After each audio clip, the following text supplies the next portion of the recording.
right. And then let me share my screen. Can everyone see the screen? Yes. Okay. Welcome everybody to our Capstone project and internship orientation for the School of Technology and Computing. Now, as you may know, this is the chance for whoever that's taking the Capstone course in this quarter or the upcoming quarter to prepare, maybe get some advice on to how to um, probably bring out the best of your work. And also for those who are looking for an internship, this is where you're gonna be advised on the processes of applying for and looking for companies who are willing to sponsor you an internship. Now, today's agenda we'll have Michael talking about how our capstone is going to be, and then Dr. Sam Chung will let everybody know how the internship will go for international students. Then Richard will talk about the internship for domestic students. And then Morgan will be um, presenting you guys with the scholarship for graduate students. And lastly, we have our guest speaker today. Um, An Nguyen was a student of our STC, and she recently graduated. Her capstone project was pretty impressive. So she's happy to be here today to share with you guys how to um, do the best preparation for your capstone. And after that, if there is any questions, you can ask me or anyone presented today. Now let's move on to Mr. Michael. Michael. All right. Thank you, Harrison. Let me start my slides first before I share them.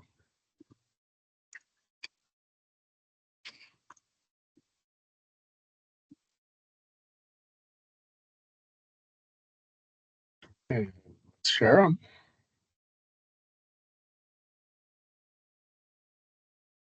Can everybody see them okay?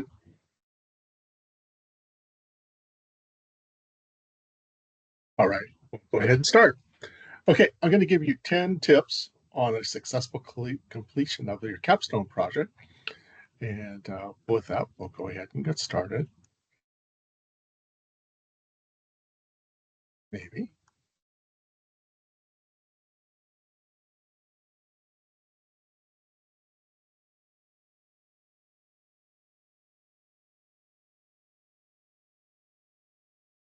Michael, I think your mic is off. Yep, it is. I'm also having technical difficulties going to the next slide, so give me a second here.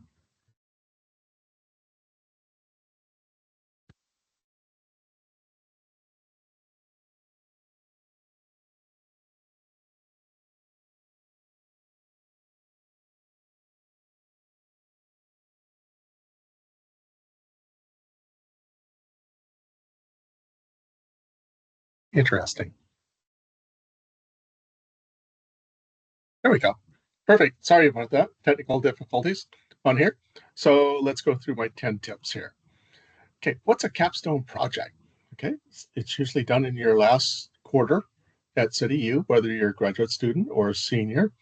It's ideal that you take your capstone by itself and not have other courses. Reason being is there usually isn't end up being a lot of work involved in putting your project together. It is student-based, not team-based. So your ideas, your concepts are all your own concepts, your own ideas. And it's a showcase what you have learned during your time here at CityU.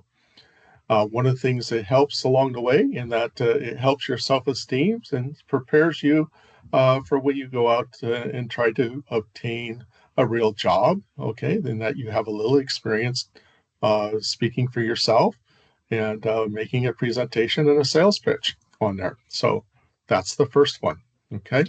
So one of the ideas here is to demonstrate what you've learned from your course material, and that you'll pick a topic that is something of interest to yourself and something that you'd like to work on, and you'll do a little research, a little background on it, and you'll come up with an area that is trying to find something that's unique, okay? Something that's um, uh, the slide says more effective or progressively quickly or enjoyable that you want to do.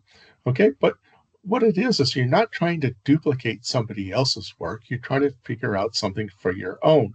Okay, so one of the things we want to know about is where's the gap? Okay, is there something you're looking at or interested in that there's something that hasn't been done before? Okay, or are you taking a problem that's been developed before and trying to provide some kind of enhancement on what has been done before? So the key point is we're looking for something unique, something different. What I like to say is, where's the gap? Okay, what are you trying to fill with your project or your research? And we'll go from there. Okay. There's a couple of areas that you can take a look at. There's all kinds of research documents that you can go out and take a look on. And you can do the ACM or IEEE. Good place. Another good place is a Google Scholar. That is also out there. Going to the library, taking a look there, seeing what's out there, and putting that together. And that what is important is we're going to ask you to develop 12 references at least that deal with your project. Okay. And they've got to be scholarly on that. So that's an important piece to understand. One of the things I like to impress on folks is it's got to be interesting to you. Okay. That way it makes it a little bit more enjoyable. It certainly makes it more realistic to you. Okay. And you can also use it for maybe a future idea for postgraduate work. Okay. As far as maybe it's some area you want to go pursue a job in, or maybe further education. It's something that may be something that's really interesting to you, something you want to do a little bit more about, um, and definitely something that'll be more realistic to you. It's not a book report, okay? It's not something theoretical. It's something you're actually going to do, okay?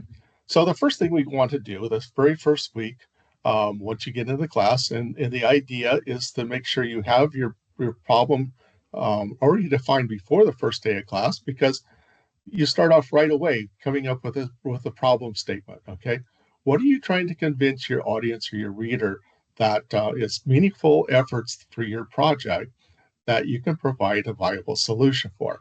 So in order to do that, you have to clearly identify what the problem is. Okay, so that's one of the first things you're going to work on is a problem statement. We'll use the usual things of the muddiest point, the office hours. Those become very relevant to you because you want to have interaction with your instructor. I know that in my capstones, I end up going to individual meetings at that point, and that it's a little bit more meaningful for the students if we can talk one-on-one about the problems you're having, how to make redirections on some of the areas you're working on.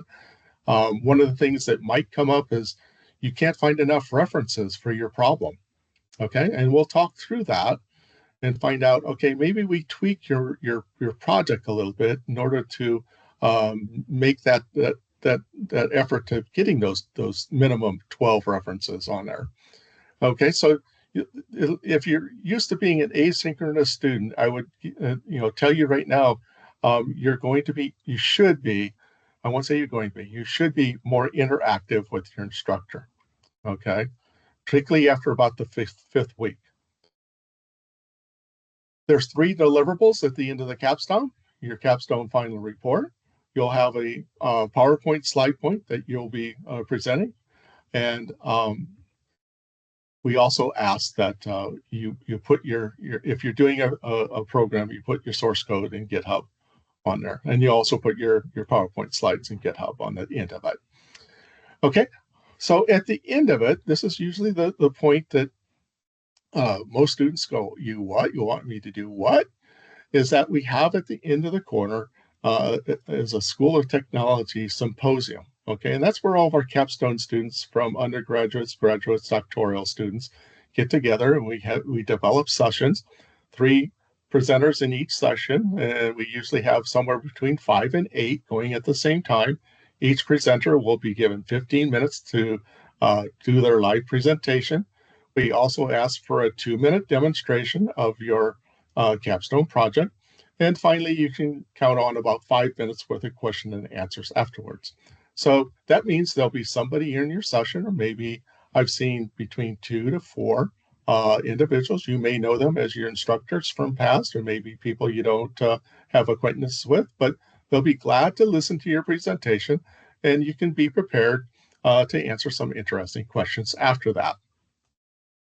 Okay, so the idea is be prepared. If you're not in class for the capstone this quarter, and I know one of you are because you're one of my students, I would recommend you attend the symposium this quarter, and that's going to be on Thursday, September 11th from 4:30 to 6:30.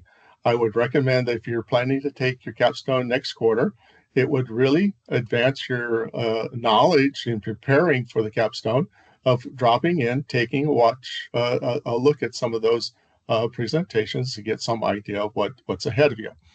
Okay. Now, in the project management that you're going to utilize, you can use what you're familiar with Agile. Maybe you know your project management skills may fall into waterfall. Depends on what your project is, as to which one you're going to follow. And then finally, um, create a weekly to-do list, okay, and stick to the plan, regardless of which one you do, okay? And that I know that in my particular class, I always ask, what did you plan to do this week? What did you accomplish? And what are your sticking points? Okay, so you may end up with somebody like that as your instructor, but the point is you're going to need to follow some sort of a plan to get from where you're at today to the end of your presentation. Word of caution on plagiarism. We do adhere to the plagiarism pieces of it. First violation is 50% deduction on the assignment. Second one is 0. Um, um, Formal notification to the dean, and then finally the third violation is notification to the provost on that. So, my takeaway for the 10 points that I just went over is find a topic early.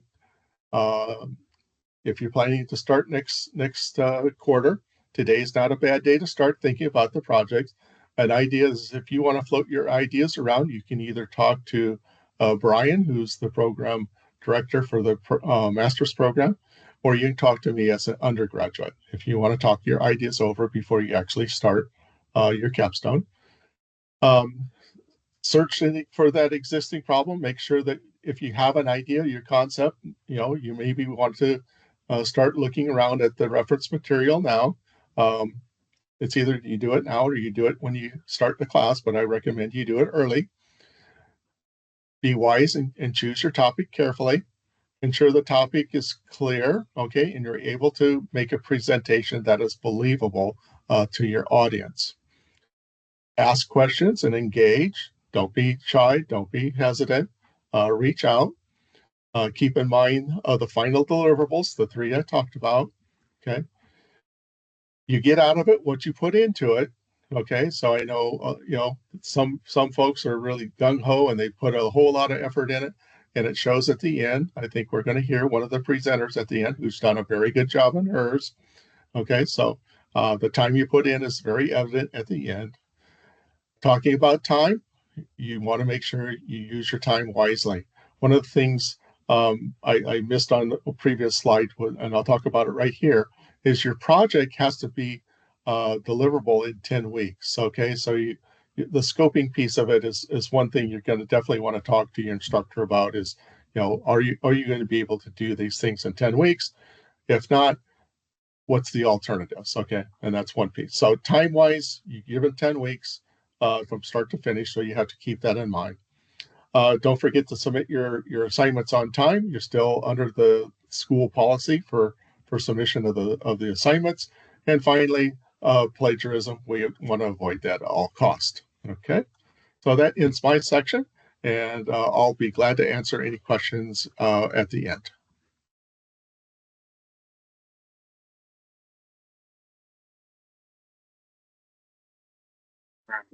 Thank you, Michael.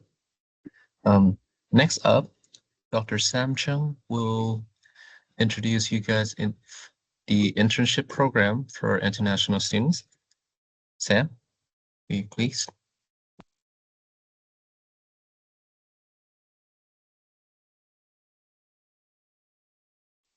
Sam, I think you have your mic turned off. Sam, we can see your screen. Thank you, yes. Can you see my screen? Yes, we can. Okay, yes. On behalf of ISO Director Sabin Saway, so I will share the internship information for the F1 student.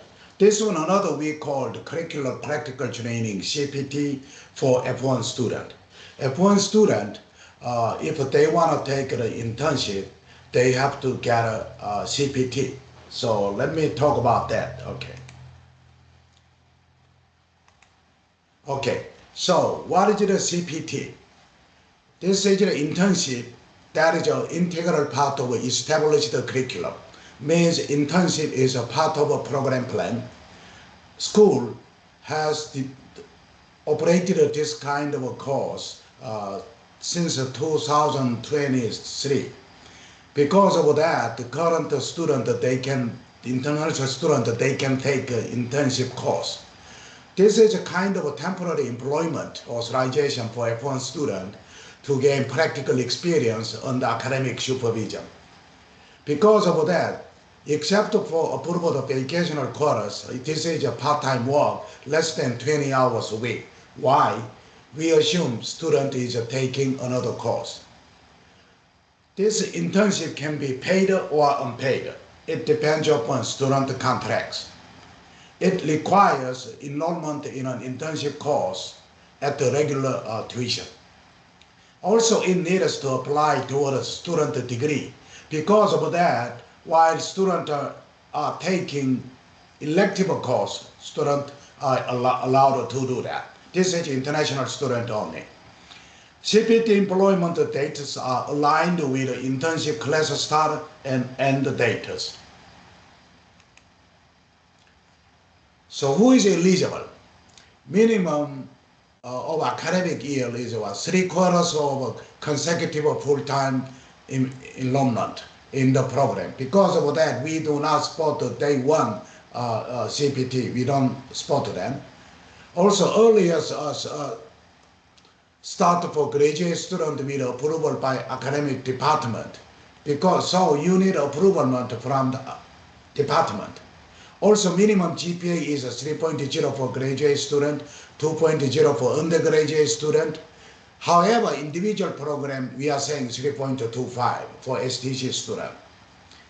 Also, full-time enrollment while on a CPT, except for approved vacation course, means what? You have to enroll in the CDU program with 6 credit for graduate, undergraduate 15 credit hours. Student must have secured an internship and obtained an employment letter. A lot of students say, can I take internship? Yes, but if we don't have internship offer from any sponsored organizations, you can't. Also, we need academic authorization is required. Usually you apply, then information is coming to the department through the advisor. What is the CPT application step? First, student meets with assigned academic advisor to discuss the program plan and eligibility. Then, student completes section 1 of a CPT form and submits form to academic advisor no later than 1 month before the start of the internship. This one is not looks like a regular course. You need 1 month in advance. Why? Advisor wanted to process your CPT. Academic advisor completes section 2 and returns the signed form to the student. Student submits the form and employment letter. Employment letter, do not forget it, to the designed academic representative for approval. Designated academic representative verifies whether the position meets the internship standard, signs the CPT form, and forwards it together with the employment letter to the student academic advice. Means we want to make sure whether your internship work looks like related to your works, your study. Academic advice coordinators CP2 I-20 endorsement and class registration. 7. Academic advice provides student with registration confirmation and CPT endorsed I-20 with the approved employment start date. This is a step. So you are a student, right? So you are getting a CPT form from the international advice. In this case, what does it mean? You got a CPT form employment letter. That's the key. Okay, employment letter is the number one. So if you have that now, you talk to the academic program representative, then this is usually advice, okay? Then CPT form employment letter going to the international advice. Or this one also department involved here, we checked, then class registration endorsement to the student. So this is a general step. Because of that, international student who are interested in internship, one of the key is to find your internship. So there are several ways to find the internship. Of course, you have your own connection. Also, we provided some of the meetups here, or you go to the student who already took you can talk to them. Also, later you can see that our center director also wanted to bring the more information for the experiential learning. Okay, let me stop here, then go to the next one. Thank you.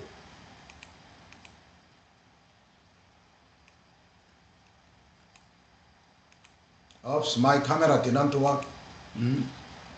Go ahead, yes. Harrison? Yeah. Right. So moving on, Richard will be talking about the internship for domestic students. All right, so welcome. I'm Rich McGilvery, Academic Advisor and Enrollment and Persistence Manager for the School of Technology. I'm here to just talk about the procedure for domestic students to go through internship if they choose to. First off is just the courses that are internship itself is undergraduate is just it's internship. At the graduate level is that depending on the degree that you're studying is that there is a specific internship course. The whole idea of the internship is to give you that experience, kind of like Sam mentioned, is give you professional experience that you might not otherwise get. There's some nuances to the internship itself, but it's to allow you to get exposed to real world problems in a professional environment. The internship is an integral part that's established in the established curriculum. You'll see it in the catalog. You'll see it on the homepage as just a part of the curriculum. And I say a part of the curriculum is that while it's integral, it's not required.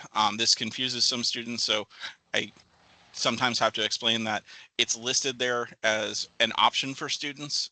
Not all students have the ability to do internship, and we'll get to that shortly, but it is something that's available for you. The idea is temporary employment is that with the internship, we just want you to get that exposure. Internship for domestic students is that you do not need to be actively enrolled.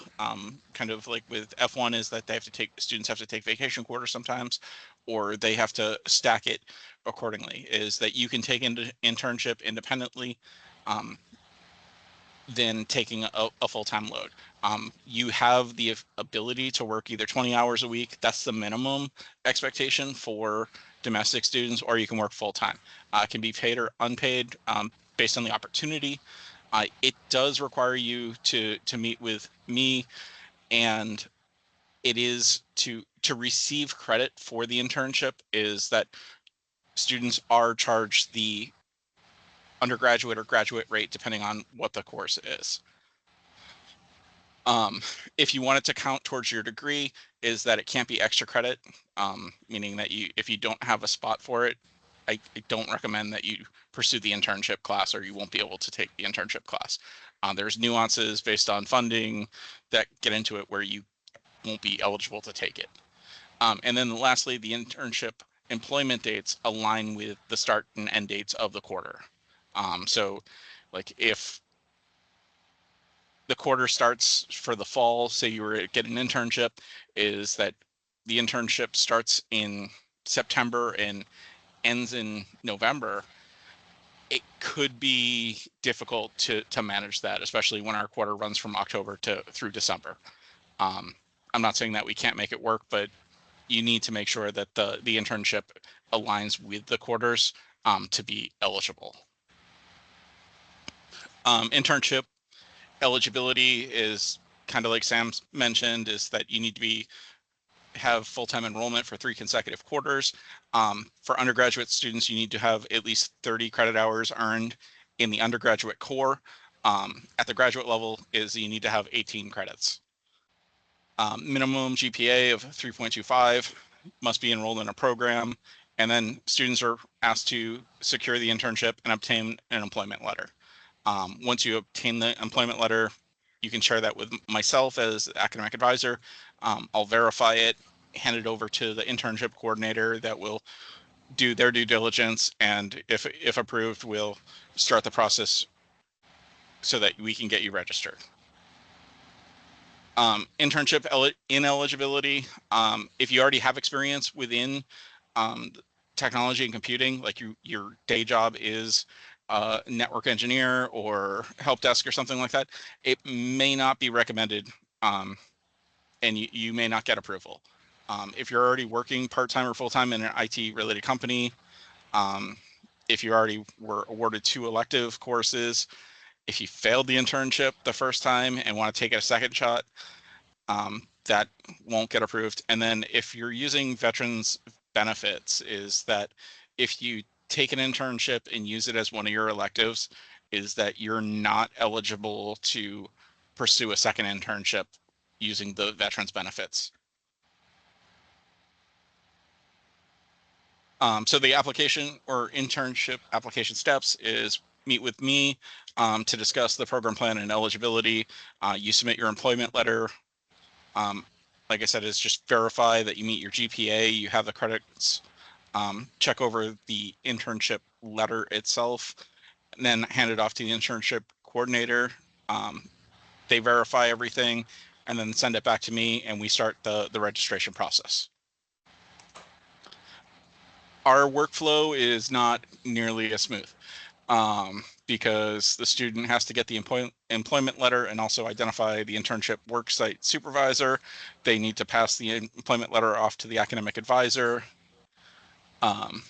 who then determines the eligibility, sends it to the internship coordinator, who verifies it, sends it back to the academic advisor to get to the registration so that he can communicate it with the student.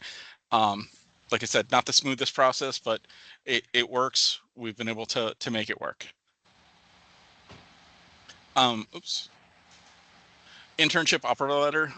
Basically stuff that we need on the internship offer letter is company name, location, contact, and website, the position saying that you're an intern, description of the responsibilities, duration of the employment with your work schedule, basically what you're expected to work, compensation if you're paid or unpaid, any legal disclosures like a non-disclosure or non-compete, just because, again, at the end of the quarter is students who do complete the internship are being asked to participate in the research symposium and present their internship or their work and basically the projects that they've worked on. So just being aware of that information, and then supervisor information like name, telephone number, email of the internship work site supervisor. The internship coordinator needs to coordinate with that coordinator just to verify that you're doing anything. It's ultimately, it's a protection for you as a student to make sure that things are on the up and up and that you're getting the experience that we expect. All right, I think now it's passed it over to Maureen before we take questions. Yes. Thank you, Richard and Sam, for presenting and walking through the internship processes. Now let's go back to the capstone project. Morgan is going to talk No, you about. have to give it a Morgan about the scholarship. Yes, yeah. Yes, so Morgan is going to talk about the scholarship for capstone projects, and we hope that the financial incentive will motivate people to to produce better projects. Morgan? Okay. Oh dear. Hold on just a second.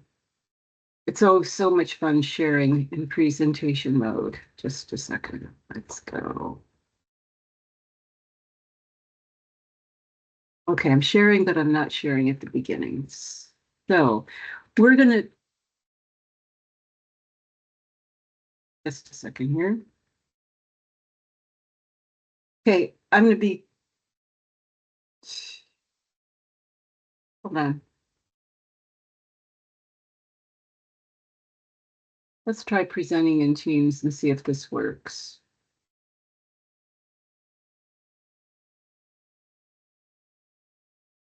All right, we'll just do a slideshow.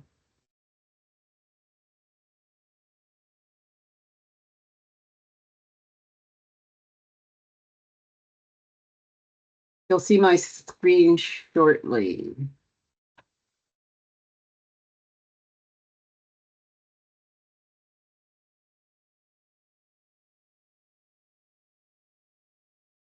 It's thinking about it.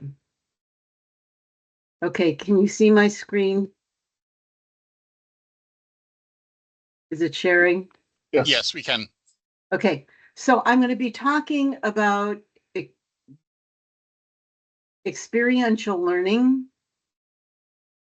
And this is going to talk about a number of different opportunities to enhance your employment. Now, just out of curiosity, how many people here are either changing jobs or going to be looking for a job before or at graduation? Just hit an emoji.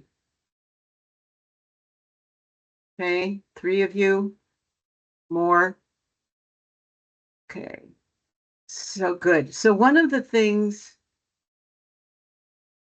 that we want to talk about is your graduate research scholarship. Now, this has been donated through funding from alumni because they realize just how important your capstone is.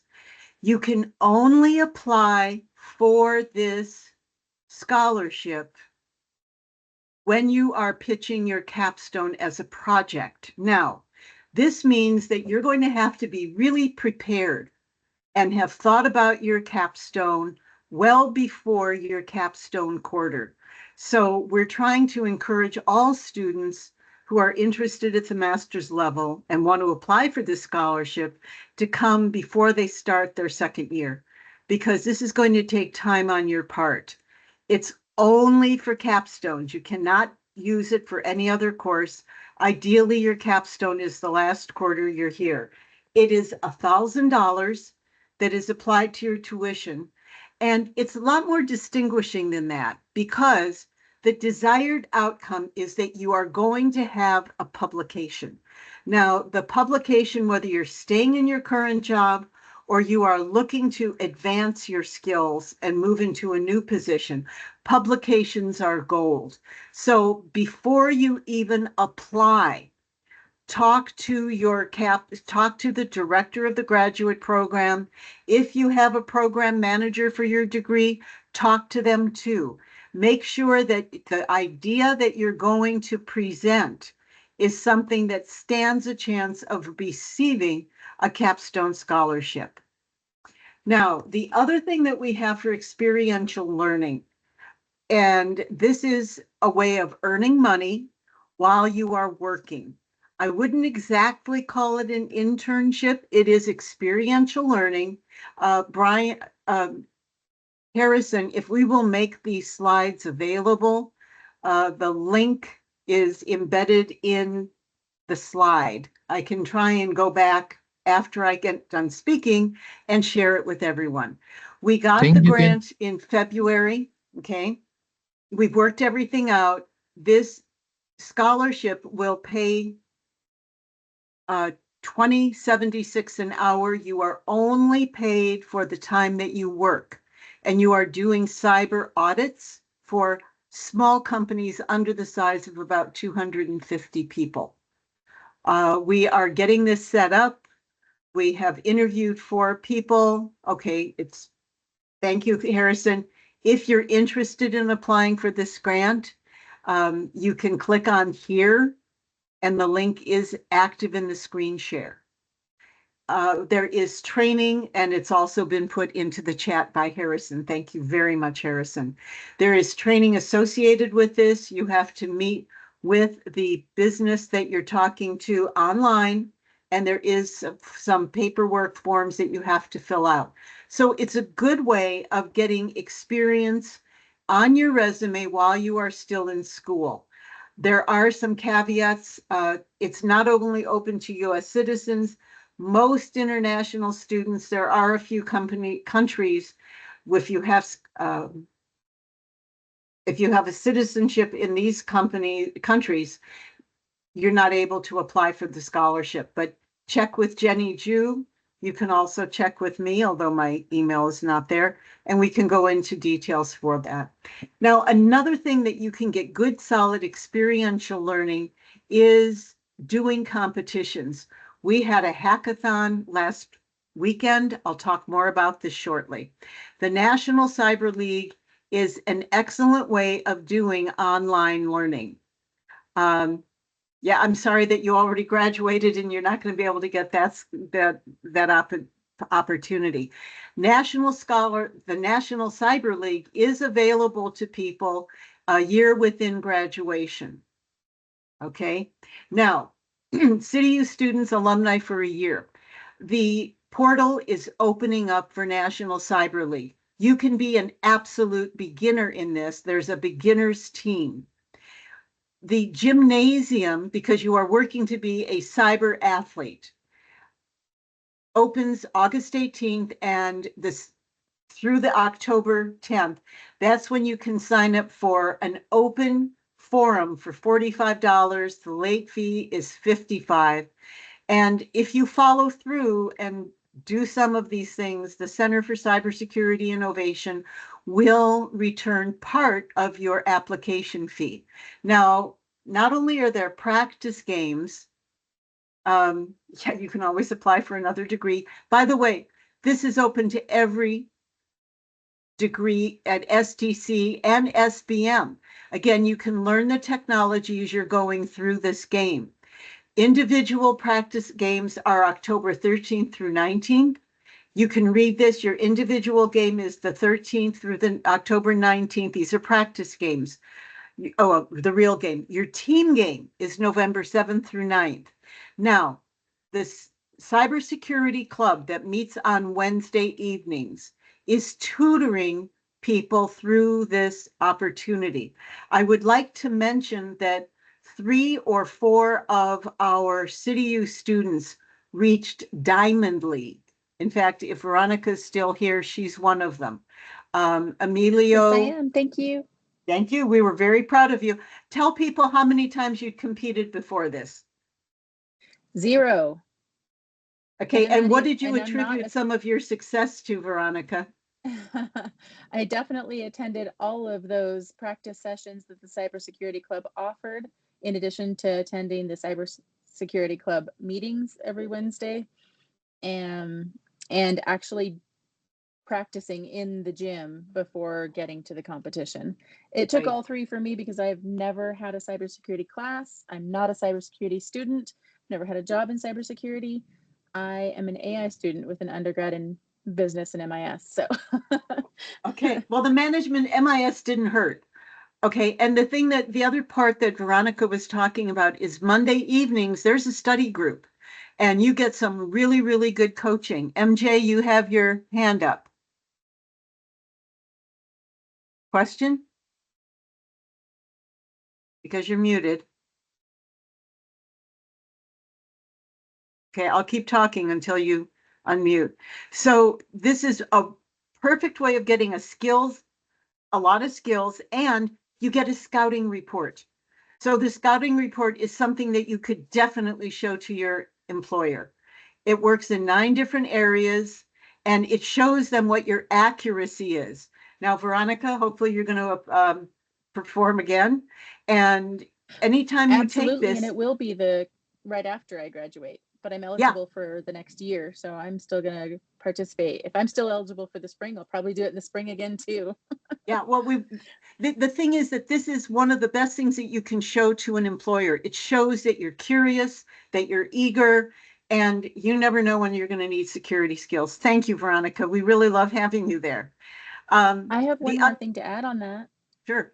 As soon as I put up a post on LinkedIn and put the NCL as what I achieved in NCL and participated in, I immediately started getting more hits on my profile from prospective employers. Okay. I'm going to ask you to put that out on what is it? LinkedIn. Or we'll record that and say thank you very much. That's wonderful to hear. And if you want to be having people contacting you, compete. Please compete. We have some other opportunities that we're going to be talking about, like a hackathon. Now, we had a hackathon 2 weeks ago. It was a combination of a technology and business competition. We're going to be doing it again this fall or winter. I think we don't have the date set yet, but we're going to be promoting that. Please participate in this. This is really key for your career opportunities. And with that, another thing I want to share with people. For those of you who are in Seattle area, you need to be networking. This is experiential. You build your network. You meet people. New Tech Northwest in Seattle meets at 400 Dexter on the second Tuesday of the month. Now, there is an admission fee, but we get a code, and Harrison will be distributing that through, you'll tell everybody how to find that, right, Harrison? Yes, so most of it will be distributed through MS Teams announcement. Okay, and I don't have it yet, but we will be getting it shortly. Right now, I'm talking to people about experiential learning internships, not necessarily an internship that you would apply at the school, but anything you can put on your resume is good news. Another piece I want to point out is papers. Okay, research papers demonstrate your experiential learning. And for those of you who are interested, there is a call for papers through August 31st. And what makes this cool is that this colloquium will be held here in Seattle in November. Our faculty, I believe, is going to help support this. Last year, I had to go to Tampa to participate in this, and they are interested in the age of AI, automation, anything related to cybersecurity education, your experiences. Talk to me about a paper, talk to your program manager or one of the directors about how to get published. This is really significant. So I want to thank you. That's all that I have right now.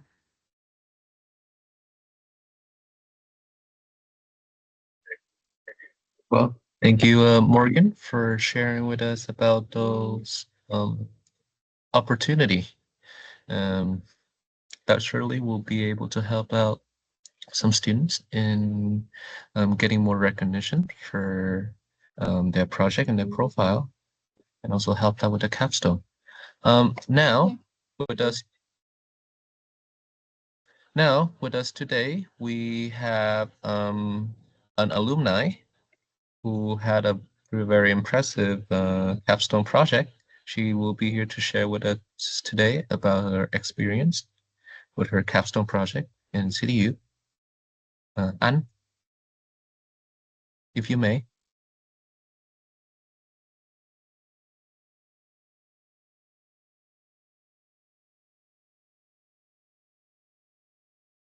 Hello, everyone. Oh, can you hear me? Yes. Okay.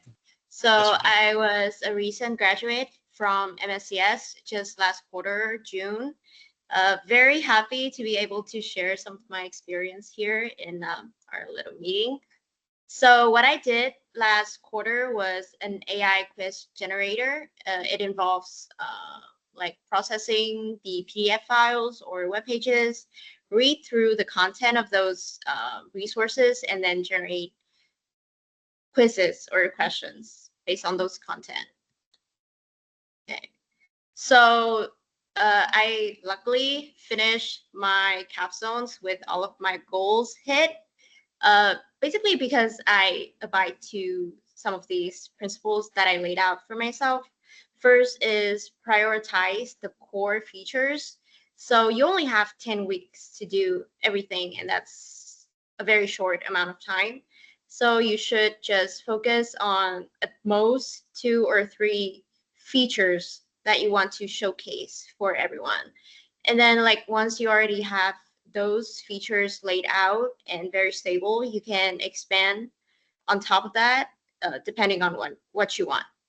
And then leverage existing technologies or services. So my capstone requires a pipeline to kind of pre-process the PDFs, extract all of the text from those PDF files or web pages, and then put it into a RAG pipeline so that it can be stored more efficiently.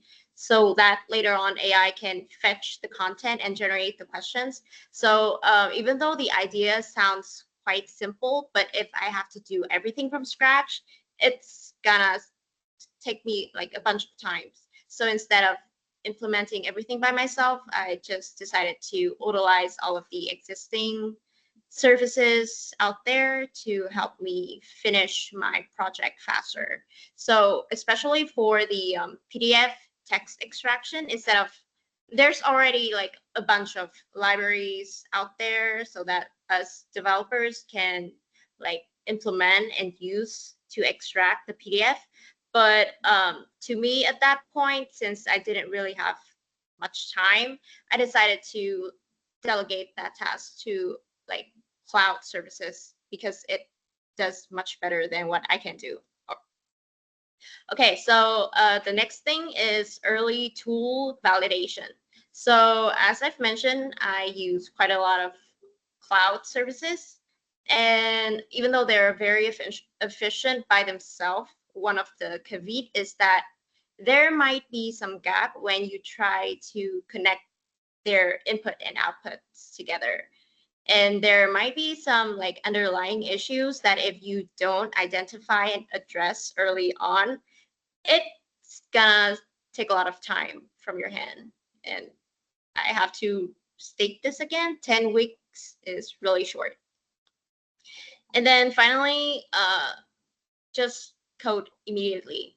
Like once you have your project idea and then you have laid out the necessary architecture for your application, just start building so that you will have a prototype as early as possible so that you can, I don't know, like test on it and then improve on it later on. Okay, so those were what I did to be able to complete my capstone in time. And here are something that I didn't do to make sure that I don't fail.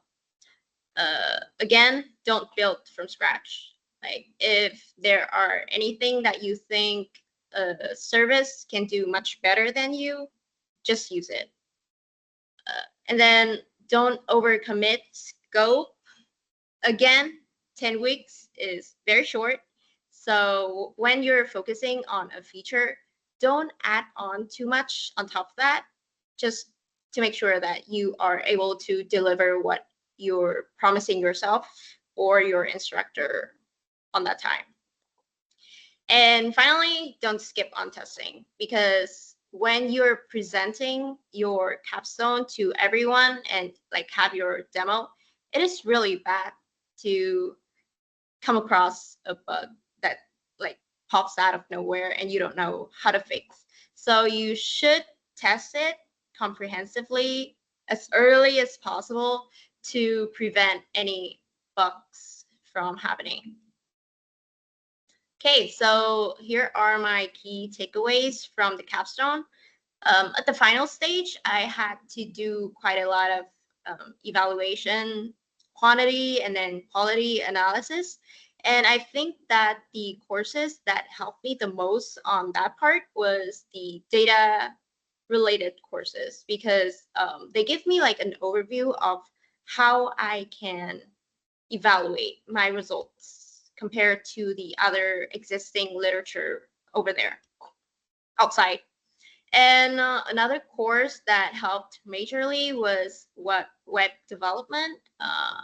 Yeah, sounds very cliche, but it helps me have a bigger picture of what kind of architecture I should have for my web application.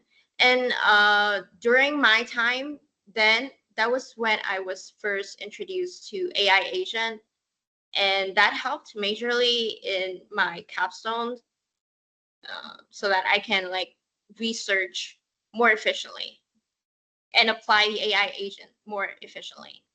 So what I learned from the capstone was time management, because a lot of things goes on like during that 10 weeks, not just your capstone, but you were also preparing for your job and then a bunch of other things. So time management was really crucial, and I did have to suffer quite a lot at the final half of the quarter because too much was going on. And then finally, quite obvious, problem solving, because it helps me like troubleshoot and adapt quickly under the pressure. I came across a few problems that even AI couldn't help me identify, but somehow still managed to figure out a solution. Okay, so the impact of the capstone on my current situation is that after I have finished my project, I have a very decent like project to showcase on my resume. And it also incorporates AI, which is a really huge thing nowadays. So it can impress a lot more people than just plain web application. Practical experience, of course, because I had to do a lot of things by myself at that time and got to apply development and then testing directly. Finally is confidence in delivery. So during my course, it was with Sam, and he had the entire class do presentation every single week. It helped us prepare ourselves really well to present our ideas coherently and cohesively in front of everyone with confidence. So I was really, I benefited a lot from that. So yeah, that was my experience with my capstone. Yeah.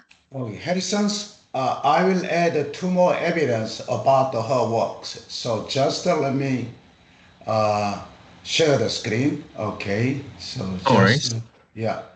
Take it away, Share, Sam. yes, where is the screen? Just one more time, share screen. Okay, here you go. Okay, now I will bring the two sliders here, no, screens here. That's why you can see here hers is AI powered study quiz generator, quiz AI. So this is what she must have a GitHub code space and also demo website. Based upon that her outcomes, then all over this kind of what copyright belongs to the student all over Capstone. Then she decided to go to the extra mile. Just this one 2 days ago, you can see the on Wednesday this one published. She agreed to publish this one together. So I noted this one. Also, you can see another student 2 quarters ago, Asha Stevens. She also did a very good job. Also, this one 1 year ago, doctoral student, even classroom team project was good. Even Scott is here, Scott Joe. This is one of also evidence-based job search. because we don't have to say I'm so good. Okay, this is the purpose of a capstone. Okay, so Harrison, start the question and answer session. All of us speak. If you are here, would you turn on your camera?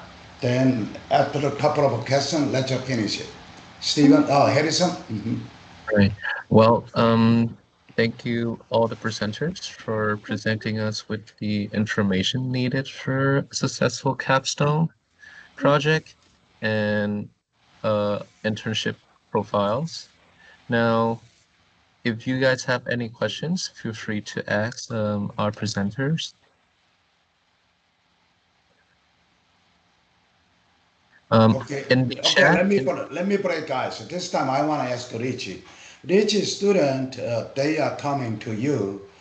Also, student, they are looking for the internship. What is their main common questions to you?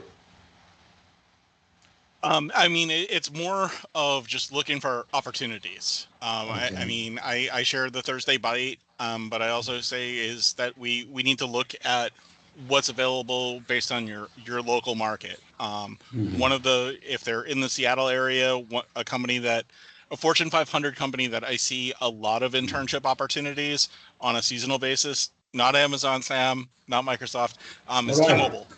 Yeah. T-Mobile has internships out of Bellevue. So I suggest students take a look at that just because they are in the area. I mean, we have a lot of, in this area here specifically, we have a lot of opportunities where they're there. It's just a question of who's pursuing them. The other part is explaining them or explaining to students as far as the cycle is one of the things that I've noticed is that a lot of the businesses are going back to the model from a decade ago, which is that internships are traditionally in the summer again. Yeah. Is that previously or the last couple of years is internships could happen at any time, but there's been a push at these larger companies to follow the traditional internship model, which is important to understand because it is a 9-month lead up period, meaning that for these summer internships, you are applying for those internships in September, October.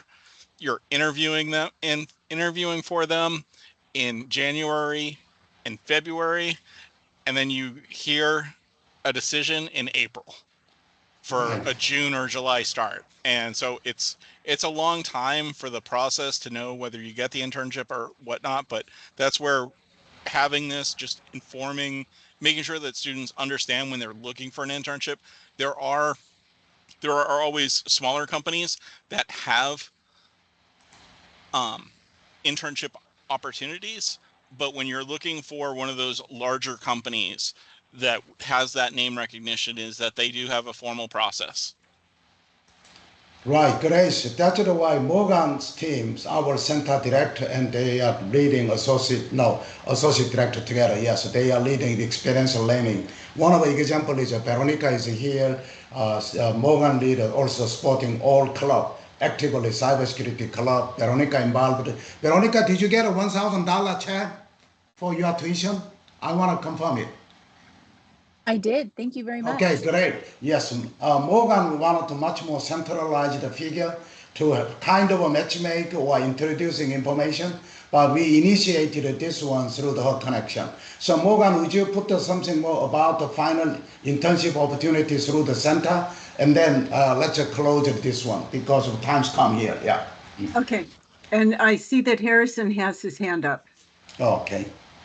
yeah, okay, so first thing first, Modu Jaguraga has a question. I don't think the person is here any longer, but Okay, if you well, like to. I was answering it and he was asking if a cybersecurity student wants to attend a cybersecurity summit overseas, does CityU have the resources to help fund such trips? Okay, so if somebody wants to go to a summit or a conference, you are presenting at the conference, you have a role, you have written a paper and it's been accepted, then you can apply for a provost grant of up to $2,000. Now, whether or not it's accepted It depends on the provost and the recommenders. So we do support some travel. There's a cap of $2,000. And again, you have to do something. You just cannot go there as an attendee because it's a cool thing to do. Okay, that's why we're encouraging you to write papers, do competitions, that sort of event. Does that? Yeah. Also, Morgan, talk to your program director or program manager earlier. For example, I secured $2,000 already. I got it, and also with a plan. Student who want to go, I'm working now. Even next week, I'm going there with the 2 students. But we Right. cannot support all of them. But at least the registration fee, maybe one night stay, something like that. Also, Yeah, talk to your program manager and Yeah, director. we try to do that. That's one of the reasons that I mentioned the STC conference, because it's local and it's an opportunity for you to submit a paper, have that on your resume, and they're probably going to be doing a hackathon. And so this is a great way for students to participate in a competition, a hackathon. It's local. What was the other thing? Oh, and this is the thing. I found out that Paul Dooley had some of his DIT students submit a team project. You know, Veronica, I don't know what you're writing, but you might want to try submitting something to them. You know, wherever you can get this published is the way to go. Was there anything else I was supposed to talk about? You want the planning of a matchmaking in internship. You want to bring the more Okay, internship I'm going to be opportunities. doing more in the way of internships. We have a job fair coming up in November. How many people here were at the job fair May 8th? Raise your hand. Okay, I was here. We are already working on getting more opportunities here. And it turns out that Tony North, who's one of our collaborators on there here, was just made the internship director for King County. He's handling internships and military events. So what the timeline that Rich was talking about, Rich, we're going to reach out to T-Mobile. We'll talk and see if we can get other companies to show up. And if we know that, you know, this is the time, like Salesforce, we'll be reaching out to them. We're hoping that some of these companies will show up in February, and ideally, people will be applying to these companies in October. Start early. Pay attention. Okay. Okay, thank That's you. all I have. Harrison, let's close it. Yeah. All right. I think we're a little bit over the time limit. So thank you everyone for coming today. Thank I you. hope Thank you all. I hope you pick up like a useful thing too. Well, have a good night.